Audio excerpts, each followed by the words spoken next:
lamaanaha jacaylka ee dayaxdal nuurshe iyo farxiye ayaa soo bandhigay muuqaallo iyo sawirro ay uga turjumayeen maalinta haweenka. Sidoo kale waxay fariin ugu direen inta badan ragga xaasaskooda dila iyo weliba inaysan dumarku mudnayn in la dilo.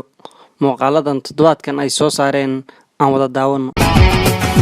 Dawoy adan ku doonaya adan dartaa u daalaya dawoy adan ku doonaya adan dartaa u daalaya adays dilo talagaas dhigay adays dilo wanaageni dumiye daaline bantaada raacay ku daaline durug walaal waan diidaye ay ku daaline bantaada raacay ku daaline durug walaal waan